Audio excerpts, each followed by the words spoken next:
ക്രൈസ്തവ സഭ അവിടെ പണം മുഴുവൻ പൂഴ്ത്തിവെക്കുകയല്ല. ഇവിടുത്തെ ഞാൻ വിമർശിക്കാൻ ആഗ്രഹിക്കുന്നില്ല.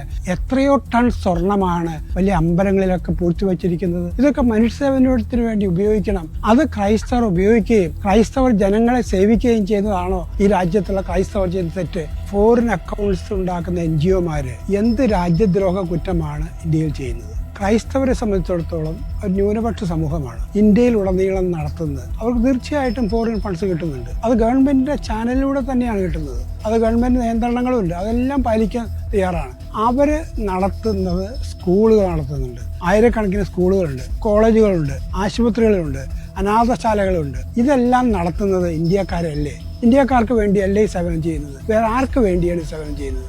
ഇതൊക്കെ ഒരു എന്തോ ഒരു ദ്രോഹം ചെയ്യുന്നു, രാജ്യദ്രോഹം കുറ്റം ചെയ്യുന്നു എന്ന വിധത്തിൽ പരിഗണിക്കുന്നത് തന്നെയാണ് ഇവിടുത്തെ പ്രശ്നം. ഇപ്പോൾ ഈ നിയമത്തിൻ്റെ അകത്ത് ഞാൻ നേരത്തെ തുലാമലകളിലേക്ക് പോകുന്നില്ല, ഒരു വ്യവസ്ഥയുണ്ട്. ഇത് റിന്യൂ ചെയ്തില്ലെങ്കിൽ ഇത് ശരിയായി കണക്ക് അവർ തന്നെ എന്തെങ്കിലും ചെയ്താൽ അതുമായിട്ട് ബന്ധപ്പെട്ട സ്ഥാപനങ്ങളെല്ലാം സർക്കാരിന്റെ അതോറിറ്റിക്ക് ഏറ്റെടുക്കാമെന്നാണ്. ഇത്രമാത്രം രൂക്ഷമായി ഈ സ്ഥാപനങ്ങളെയും NGOമാരെ അടിച്ചമർത്താൻ എന്ത് തെറ്റാണ് അവർ ഈ കാലത്ത് ചെയ്തത്? ഈ സേവനം ഇന്ത്യയിൽ ക്രൈസ്തവർ നടത്താൻ പാടില്ല എന്നുള്ള ഹിന്ദുത്വ ഐഡിയോളജിയുടെ ഒരു നിർബന്ധിത അടിച്ചേൽപ്പിക്കലായി മാറുകയാണ്.